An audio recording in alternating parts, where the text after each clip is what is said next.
नमस्ते दोस्तों, आपका स्वागत है द मूवी एको में। आज हम बात करेंगे 2019 की एक ड्रामेटिक थ्रिलर मूवी पैरासाइट के बारे में, जो 2019 की ऑस्कर जीतने वाली पहली विदेशी भाषा की फिल्म थी।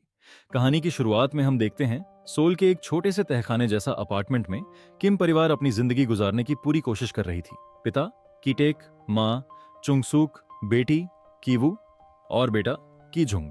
क्योंकि उनकी आर्थिक स्थिति खराब थी, वे अपना घर चलाने के लिए पिज्जा बॉक्स बनाते थे और किसी तरह गुजारा करने की कोशिश कर रहे थे। लेकिन यह नौकरी घर का खर्च चलाने के लिए काफी नहीं थी। छोटी छोटी चीजों के लिए उन्हें संघर्ष करना पड़ता था। वह इतने मजबूर हैं कि वाईफाई चुराने के लिए बाथरूम की खिड़की के पास अपने फोन इस्तेमाल करते हैं, या फिर अपने घर की खिड़कियां खुली छोड़ देते हैं ताकि कीटनाशक का जहरीला धुआं अंदर आ सके और कीड़ों से छुटकारा मिले, भले ही उन्हें खुद धुएं में सांस लेना पड़े। फिर एक दिन कीवू का दोस्त, जो उसके साथ यूनिवर्सिटी में पढ़ता था, उनके घर पर आता है। वो कीवू को एक पत्थर देता है और कहता है कि मेरे दादा ने यह तुम्हारे लिए भेजा है। आमतौर पर उस पत्थर को बहुत खास समझा जाता था और उसके बारे में ये ख्याल था कि जिसके पास भी वो पत्थर होता है उससे खुशियां और संपत्ति की प्राप्ति होती है। फिर दोनों बैठकर बातें करते हैं और की जुंग अपने दोस्त को अपनी फाइनेंशियल हालत के बारे में बताता है। तब उसका दोस्त उसे कहता है कि मैं हायर स्टडी के लिए बाहर जा रहा हूँ, तो जिस लड़की को मैं ट्यूशन पढ़ाता था तुम उसे इंग्लिश पढ़ा सकते हो, जो कि बहुत अमीर परिवार की बेटी है। तब की वो कहता है कि मेरे पास तो कॉलेज की डिग्री भी नहीं है, वो लोग मुझे काम क्यों देंगे। तब उसका दोस्त कहता है सेना में रहने और 4 बार यूनिवर्सिटी एंट्रेंस एग्जाम देने के कारण तुम्हें अच्छी अंग्रेजी आती है और तुम्हारी बहन की झुंग दस्तावेजों में हेराफेरी करके फेक यूनिवर्सिटी डिग्री बना सकती है, क्योंकि वह फोटोशॉप में माहिर है। वे लोग बहुत सीधे साधे हैं, वह तुम्हारे डॉक्यूमेंट बारीकी से चेक नहीं करेंगे और इसलिए मेरा सिफारिश ही काफी होगा। फिर फेक डिग्री और सारे डॉक्यूमेंट रेडी करने के बाद अपने सबसे अच्छे कपड़े पहनकर एक दिन की वो पार्क फैमिली के घर जाता है, जो शहर के फैंसी हिस्से में है और उनका घर काफी बड़ा और शानदार है। पार्क फैमिली में भी 4 लोग होते हैं, हस्बैंड ग्यून से, वाइफ योनक्यू और उनके 2 बच्चे, बेटी दाहये और बेटा दा सोंग। वहाँ पर एक मेड भी होती है जिसका नाम मून ग्वांग है, जो वहाँ पर काम करती है। योनक्यू, जो कि मिसेस पार्क के नाम से भी जानी जाती हैं, की जुंग का इंटरव्यू लेती है। जैसा कि उम्मीद था, वह मुश्किल से ही दस्तावेजों पर ध्यान देती हैं और मिन ह्यूक की बात पर विश्वास कर लेती हैं। कीवू एक डेमो क्लास देता है जिसमें मिसेस पार्क साथ बैठ जाती है ताकि देख सकें कि कीवू अच्छा पढ़ा सकता या नहीं। फिर मिसेस पार्क संतुष्ट हो जाती हैं और कीवू को काम पर रख लेती हैं और उसे अच्छा वेतन देती हैं। पहली क्लास के बाद कीवू दाह्योंग के छोटे भाई दा सोंग से भी मिलता है, जो स्काउट्स में शामिल हो चुका था और इंडियंस बनने का बहुत शौकीन है। कीवू भी एक समय में स्काउट हुआ करता था, इसलिए वह उसकी रुचि को अच्छी तरह समझता है। जब मिसेस पार्क उसे अपने बेटे की बनाई हुई ड्राइंग्स दिखाती हैं, वह दासों की कला के बारे में ऐसे बात करने लगता है जैसे वह कोई महान कृति हो। मिसेस पार्क बताती हैं कि उन्हें एक नए आर्ट टीचर की जरूरत है, क्योंकि अब तक कोई भी टीचर 1 महीने से ज्यादा टिक नहीं पाया। तो कीवू के दिमाग में एक आइडिया आता है और अपनी कजिन की सहेली जेसिका की सिफारिश करता है, जो एक बहुत ही योग्य आर्टिस्ट है। असल में वह अपनी बहन की झोंक के बारे में बात कर रहा होता है और वह सलाह देता है कि आप उसको हायर कर सकती हैं। तब मिसेस पार्क राजी हो जाती हैं। अगले दिन कीवू इंटरव्यू के लिए अपनी बहन को लेकर आता है और जेसिका नाम से इंट्रोड्यूस करवाता है। असली नाम इसलिए नहीं बताता ताकि किसी को शक न हो कि वह दोनों भाई बहन हैं। जब मिसेस पार्क उससे बात कर रही होती हैं, तब कीवू दाह्ये को ट्यूटर कर रहा होता है, जो इस बात से जलन महसूस कर रही होती है क्योंकि उसे लगता है कि आर्ट टीचर कीवू की गर्लफ्रेंड है। तब कीवू उसे समझाता है कि वह मेरी गर्लफ्रेंड नहीं है और मुझे उसमें कोई दिलचस्पी नहीं है। तब वह मान जाती है और दोनों किस करते हैं। दूसरी तरफ कीझोंग अपनी चालाकी और आत्मविश्वास से मिसेस पार्क को मना लेती है कि उसे दा सोंग को अकेले सिखाने दिया जाए। जब ट्यूशन खत्म होती है, मिसेस पार्क यह देखकर काफी प्रभावित होती है कि दा सोंग अब कितना शांत और अनुशासित हो गया है। फिर वह उसकी पेंटिंग्स में छिपे हुए संकेतों को दिखाती है और बताती है कि ये किसी गहरे मानसिक आघात, ट्रॉमा के लक्षण हैं। वह यह भी जिक्र करती है कि पहली कक्षा में उसके साथ एक रहस्यमयी घटना घटी थी, जिससे मिसेस पार्क चौंक जाती हैं और पूरी तरह कीझोंग की बातों पर विश्वास करने लगती हैं और उसको हायर कर लेती है। शाम को कीजोंग की मुलाकात घर के मालिक मिस्टर पार्क से होती है। फिर मिस्टर पार्क ड्राइवर को कीजोंग को घर छोड़ने को कहता है, क्योंकि काफी देर हो चुकी थी। रास्ते में कीजोंग के दिमाग में एक आइडिया आती है। वह चुपके से अपने अंडरवियर निकालती है और कार की सीट के नीचे छुपा देती है और ड्राइवर को कहती है कि मुझे किसी से मिलने जाना है, आप मुझे मेट्रो स्टेशन पर ही ड्रॉप कर दो। इस दौरान किम परिवार अब अपनी नई तनख्वाहों की बदौलत बेहतर खाना खाने लगा है और वे अपनी अगली चाल की योजना बना रहे थे। इसी बीच मिस्टर पार्क को कीजोंग द्वारा छिपाई गई अंडरवियर मिलती हैं। उन्हें शक हो जाता है कि ड्राइवर चोरी छिपे कार में अपने प्रेमिकाओं को लाता है। मिस्टर पार्क को लगता है कि कोई भी समझदार इंसान अपनी कार में अंडरवियर भूल नहीं सकता, इसलिए उन्हें शक होने लगता है कि ड्राइवर यून न सिर्फ अपनी प्रेमिकाओं को कार में लाता था, बल्कि शायद नशीली दवाओं का भी सेवन कर रहा था। ये वो अपनी बीवी से डिस्कस करता है। जब कीजोंग ट्यूशन खत्म होने के बाद निकलती है, तो मिसेस पार्क उसे रोक लेती हैं और उस रात की बात पूछती है जब ड्राइवर ने उसे ड्रॉप किया था तब की जोंग मौके का फायदा उठाती है और बताती है कि ड्राइवर ने जबरदस्ती उसे घर छोड़ने की कोशिश की, जबकि उसने सिर्फ स्टेशन पर ड्रॉप करने के लिए कहा था। यह सुनकर मिसेज पार्क तय करती हैं कि वे किसी बहाने से ड्राइवर को नौकरी से निकाल देंगी। तब की जोंग चालाकी से सुझाव देती है कि एक मैच्योर और अनुभवी कर्मचारी ज्यादा भरोसेमंद होता है। फिर वह अपने चाचा के पुराने ड्राइवर को काम पर रखने की सिफारिश करती है। बेशक यह ड्राइवर कोई और नहीं बल्कि उसके पिता कीटेक होते हैं, जो पहले भी एक समय पर प्रोफेशनल ड्राइवर रह चुके थे। फिर मिस्टर पार्क कीटेक का ड्राइविंग टेस्ट लेता है। वह अपनी गुड मैनर्स और शहर की गहरी जानकारी से मिस्टर पार्क को प्रभावित कर देते हैं। बिना जीपीएस के ही वे सही रास्ता पकड़ लेते हैं, जिससे मिस्टर पार्क को लगता है कि वह बेहद अनुभवी हैं। उनकी ड्राइविंग इतनी स्मूथ होती है कि जब वे मोड़ लेते हैं तब भी मिस्टर पार्क के हाथ से उनकी कॉफी की एक बूंद भी नहीं गिरती। इससे खुश होकर मिस्टर पार्क बिना किसी हिचकिचाहट के वहीं पर कीटेक को नौकरी पर रख लेते हैं और वह तीनों वहां पर नौकरी करना शुरू कर देता है। वह लोग एक दूसरे से अनजान बन के काम करते हैं ताकि पार्क फैमिली को शक न हो कि वह एक ही परिवार के सदस्य हैं। अब चारों मिलकर एक प्लान बनाते हैं जो सबसे कठिन था, घर की मेड मून ग्वांग को हटाना और अपनी माँ को उसके जगह काम दिलवाना। मून ग्वांग न सिर्फ जिद्दी और चालाक है बल्कि इस घर में पहले रहने वाले परिवार के समय से काम कर रही है। इसका मतलब है कि उसे निकालना आसान नहीं होगा और किम परिवार को इसके लिए एक और चतुर चाल चलनी होगी। एक दिन कीवू को दासोंग से बात करते हुए पता चलता है कि घर में पीच लाने की सख्त मनाही है क्योंकि मून ग्वांग को इससे एलर्जी है। यह जानकर वह और की जोंग एक प्लान बनाते हैं। जब मून ग्वांग ध्यान नहीं देती तो वे चुपके से उस पर पिच के पाउडर फेंकते हैं, जिससे उसको एलर्जी हो जाती है और वह हॉस्पिटल चली जाती है। और जब वह हॉस्पिटल में होती है तब कीटेक भी वहां पहुंच जाता है और मौका देखकर चालाकी से एक सेल्फी लेता है जिसमें मून ग्वांग बैकग्राउंड में खांसती हुई दिखती है। बाद में वह यह तस्वीर मिसेज पार्क को दिखाता है और उन्हें यह यकीन दिलाता है कि उसने मून ग्वांग को टीबी होने की बात करते सुना था, लेकिन मिसेज पार्क उस बात पर यकीन नहीं करती। फिर वह अपनी बेटी की जोंग को मैसेज ड्रॉप करता है कि हम 3 मिनट में घर पहुंच जाएंगे। मैसेज देखते ही की जोंग दोबारा से पीच का पाउडर मून ग्वांग पर डाल देती है और उसे फिर से खांसी होना शुरू हो जाती है। और इस दौरान मिसेज पार्क भी वहां पहुंच जाती है और मून ग्वांग एक टिश्यू इस्तेमाल करती है और फिर उसे डस्टबिन में फेंक देती है। फिर कीटेक डस्टबिन की तरफ जाता है जहां उसने टिश्यू फेंका था। टिश्यू पर वह केचप गिरा देता है और अपनी मालकिन को दिखाता है, जिससे उसे यकीन आ जाता है कि मून ग्वांग को टीबी है। मिसेज पार्क, जो घर में किसी बीमार कर्मचारी को रखने से डरती हैं, कीटेक से वादा लेती हैं कि वह उनके पति को इस बारे में कुछ नहीं बताएगा। फिर एक बहाना बनाकर वह मून ग्वांग को नौकरी से निकाल देती हैं और मिस्टर पार्क को यह कहकर समझा देती हैं कि मून ग्वांग ने खुद ही नौकरी छोड़ दी।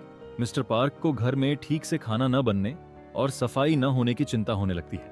यह देखकर कीटेक उसे एक प्रतिष्ठित एजेंसी का विजिटिंग कार्ड देता है जहां वह कभी काम करने वाला था और कहता है यह एजेंसी भरोसेमंद कर्मचारियों की सुविधा देती है। लेकिन असल में यह भी किम परिवार की एक और चाल होती है।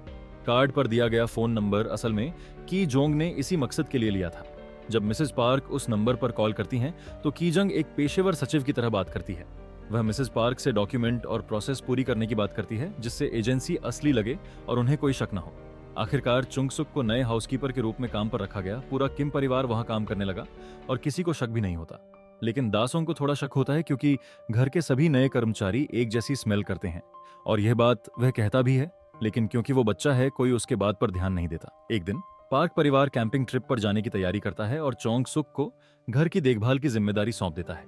जैसे ही वे निकलते हैं, किम परिवार के बाकी सदस्य मौके का फायदा उठाते हैं और घर में घुस जाते हैं। वे आराम करने लगते हैं, महंगे खाने पीने का आनंद लेते हैं और बिना किसी झिझक के ऐशो आराम का मजा लेते हैं। किम परिवार डिनर के दौरान भविष्य के सपने बुनते हैं। बाहर तेज तूफान आ रहा होता है।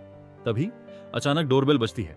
अगर आप अब तक इस वीडियो को एंजॉय कर रहे हो तो प्लीज इस वीडियो को लाइक, कमेंट, शेयर और साथ ही चैनल को सब्सक्राइब करना ना भूले।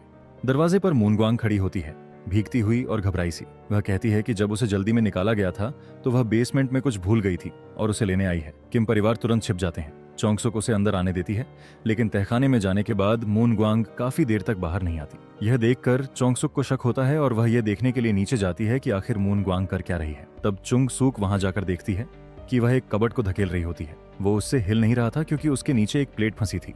जैसे ही से वो उस प्लेट को निकाल देती है और वो अलमारी अपनी जगह से हट जाती है। उस अलमारी के नीचे दरअसल एक रास्ता होता है, एक खुफिया रास्ता जो नीचे की तरफ जा रहा होता है। चुंगसुक वहां पर चली जाती है और देखती है वहां पर एक आदमी है। दरअसल वह मून ग्वांग का हस्बैंड था। उसने उसे यहाँ पर तकरीबन 4.5 साल से छुपा कर रखा है क्योंकि उसके ऊपर बहुत कर्ज है। जिसको अगर वह नहीं उतारेगा तो लोग उसे मार देंगे। जब पिछले मालिक ने बेचने के लिए घर खाली किया था, तब मून ग्वांग उसे वहां छुपा देती है। पार्क परिवार को कभी इस बंकर के बारे में पता ही नहीं चला। फिर वह चुंग सूक को कहती है कि तुम हफ्ते में एक बार मेरे हस्बैंड को खाना दे दिया करो और इसके बदले मैं तुम्हें पैसे दूंगी। चुंग सूक इनकार कर देती है और पुलिस को कॉल करने लगती है, जिस पर वो औरत काफी मिन्नतें करती है। किम परिवार के सदस्य जो छिपकर यह सब सुन रहे थे, अचानक उनमें से किसी का पांव स्लिप होता है और तीनों सामने आकर गिर जाते हैं। यह सुनहरी मौका पाकर मून ग्वांग तुरंत अपना फोन निकालती है और रिकॉर्डिंग शुरू कर देती है, जिसमें किम परिवार के सदस्य एक दूसरे को पारिवारिक नामों से बुलाते हुए कैद हो जाते हैं। उनकी चालाकी पकड़ी ही जाती है। मून ग्वांग ये वीडियो घर की मालकिन को दिखाने की धमकी देने लगती है और तब चुंग सूक उसे काफी मिन्नतें कर रही होती है। इसके बाद वे सब ऊपर जाते हैं। किम परिवार को हाथ ऊपर कर झुककर बैठने पर मजबूर कर दिया जाता है, जबकि मून ग्वांग और उसका हस्बैंड घर का मजा लेने लगते हैं। अचानक चारों उन दोनों पर हमला कर देता है और उनसे मोबाइल छीनकर वीडियो को डिलीट कर देते हैं। उन लोगों की आपस में लड़ाई हो रही होती है कि तभी अचानक से घर की टेलीफोन की घंटी बजती है। चुंग सूक फोन उठाती है और मिसेज पार्क फोन पर होती है। वह उसे डिनर रेडी करने को बोलती है, क्योंकि तेज बारिश की वजह से ट्रिप कैंसिल हो गई है और वे जल्द घर पहुंचने वाले हैं। जैसे ही मून ग्वांग फोन काटती है, पूरा किम परिवार काम पे लग जाता है। चुंग सूक तेजी से खाना बनाने लगती है।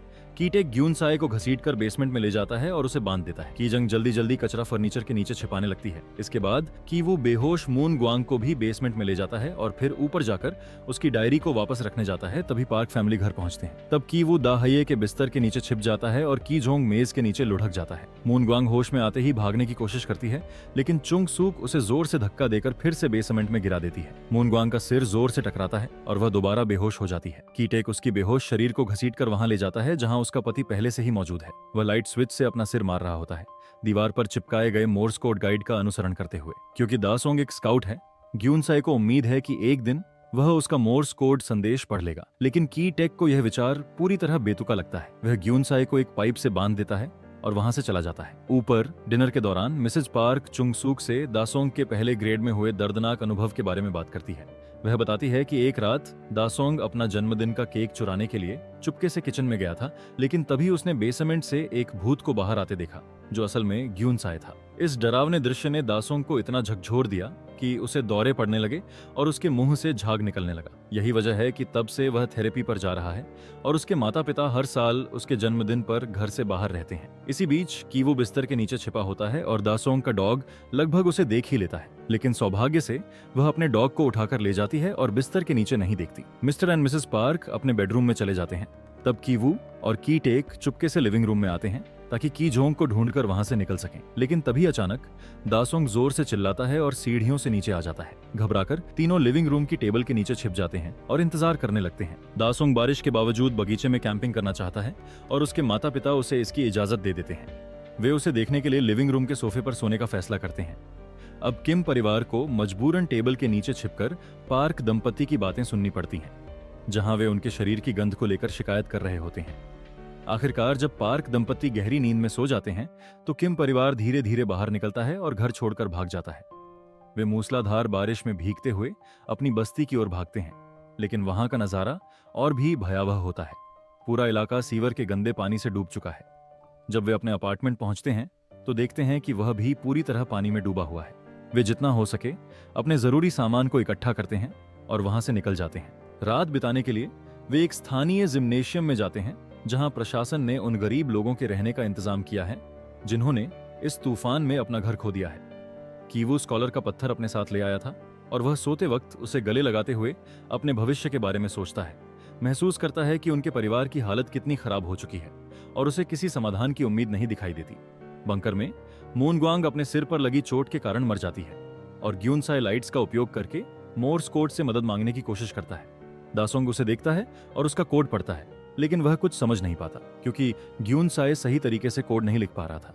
वह बस अपने माथे से खून बहा रहा था। अगले दिन मिसेस पार्क अचानक दासोंग के जन्मदिन के लिए एक पार्टी आयोजित करने का फैसला करती हैं, जिसमें चुंग सूक को बाहर जाकर खाना बनाना और मेजें तैयार करनी होती हैं। कीटेक को पार्क दंपति को गाड़ी में बैठाकर पार्टी के सामान खरीदने ले जाना होता है। गाड़ी में मिसेज पार्क अपनी नाक पर हाथ रख लेती है क्योंकि ड्राइवर की टेक में से वह अजीब स्मेल आ रही थी और यह देख कि टेक को काफी बुरा लगता है। वहीं कीजंग और कीवू को अपनी स्मार्ट और समझदार टीचर जैसी छवि बनाए रखनी होती है क्योंकि उन्हें इस पार्टी में बहुत अहम मेहमानों के तौर पर बुलाया गया है। सबको अपने असली दर्द और दुख को छिपाते हुए अपनी चेहरे पर मुस्कान बनाए रखनी पड़ती है, जबकि अंदर से वे सभी टूट चुके होते हैं। पार्टी के दौरान मिस्टर पार्क और की टेक इंडियंस की तरह कपड़े पहनते हैं क्योंकि वे दासों के लिए एक नाटक करने की योजना बना रहे हैं ताकि वह अपना केक बचा सके। कुछ समय दाहे के साथ बिताने के बाद कीवू स्कॉलर का पत्थर लेकर बेसमेंट में जाता है, जहां गुनसाई, जो किसी तरह खुद को छुड़ा चुका है, उस पर हमला कर देता है। गुनसाई कीवू के गले में एक रस्सी डालकर उसे भागने से रोकता है और फिर चट्टान से वार करके उसे बेहोश कर देता है। इसके बाद वह बंकर से बाहर निकलता है और रसोई से एक चाकू उठाकर बगीचे में चल रहे पार्टी की ओर बढ़ता है। मून ग्वांग का बदला लेने के इरादे से गुनसाई बाहर दौड़ता है और की झुंग को चाकू मार देता है। जैसे ही दासोंग उसे देखता है, उसे दौरा पड़ने लगता है, जबकि दाहे की वू के बॉडी को उठाकर उसे बाहर ले जाती है ताकि किसी से मदद मांग सके। कीटेक अपनी बेटी को देखने जाता है और उसके घाव से खून रोकने के लिए उस पर हाथ रखता है, जबकि चुंग सूक गुनसाई पर कूदकर उसे बारबेक्यू की सीख से मार देती है। मिस्टर पार्क को अपने किसी भी कर्मचारी की परवाह नहीं होती, वह सिर्फ अपने बेटे को हॉस्पिटल ले जाना चाहता था, इसलिए वह कीटेक को गाड़ी निकालने को कहता है। लेकिन कीटेक अपना परिवार इस हालत पर नहीं छोड़ना चाहता, इसलिए वह चाबियां उसकी ओर फेंक देता है ताकि वह खुद गाड़ी लेकर जा सके। चाबियां घास में गिर जाती हैं और उसी पल गुनसाई उनके ऊपर गिर जाता है। मिस्टर पार्क चाबियां उठाने के लिए आगे बढ़ते हैं, लेकिन इतनी गंभीर आपात स्थिति के दौरान भी वह शरीर को हटाते समय अपनी नाक ढक लेते हैं। इस हरकत से कीटेक को अचानक बहुत गुस्सा आता है। वह चाकू उठा लेता है और मिस्टर पार्क के ऊपर वार कर देता है और फिर वहां से भाग जाता है। कुछ हफ्तों बाद कीवू ब्रेन सर्जरी के बाद होश में आता है। चोट और सर्जरी के कारण उसका मानसिक संतुलन नाजुक हो जाता है, इसलिए वह जो कुछ भी उसके साथ हो रहा है उस पर बेवजह हंसने लगता है, यह जानने के बाद भी कि उसकी बहन मर चुकी है और उसका पिता लापता है। उन्हें गिरफ्तार किया जाता है और उन पर धोखाधड़ी का मुकदमा चलता है और फिर इस दर्दनाक घटना के कारण उसे प्रोबेशन पर रिहा कर दिया गया क्योंकि यह सेल्फ डिफेंस में किया गया था। वह हंसना तभी बंद करता है जब वह समाचार रिपोर्ट देखता है जिसमें अब खाली पड़े घर को दिखाया जाता है, जिससे उसे एहसास होता है कि जो कुछ हुआ वह सब सच था। उसे और उसकी मां को अभी भी नहीं पता कि उसके पिता कहाँ हैं, लेकिन पुलिस कुछ महीने तक उन पर निगरानी रखते हैं ताकि उनके पिता का कुछ पता चल सके। महीनों बाद जब पुलिस उनका पीछा करना छोड़ देती है, कीवू पहाड़ पर चढ़कर पार्क परिवार के पुराने घर को देखता है, जिसे अब एक जर्मन परिवार ने खरीद लिया है। तभी कीवू नोटिस करता है कि कोई मोर्स कोड में लाइट के जरिए संदेश भेज रहा है। यह और कोई नहीं बल्कि उसका पिता था, जो अपने मालिक को मारने के बाद बंकर पर आकर छिप गया था। उसने मून ग्वांग को पीछे दफना दिया और हर रात रसोई से खाना चुराकर जीवित रहा। वह हर दिन मोर्स कोड में संदेश भेजता रहा, इस उम्मीद में कि उसका बेटा कभी उन्हें देख सके। अपने पुराने अपार्टमेंट में, जहां वह अभी भी अपनी मां के साथ रहता है, कीवू अपने पिता के लिए एक पत्र लिखता है, जिसमें वह वादा करता है कि वह कड़ी मेहनत करेगा और इतना पैसा कमाएगा कि एक दिन वह घर खरीद सके और अपने पिता से दोबारा मिल सके। लेकिन ऐसा कुछ भी हकीकत में नहीं होता, बल्कि यह सब उसकी सोच थी। और यहीं पर कहानी खत्म हो जाती है।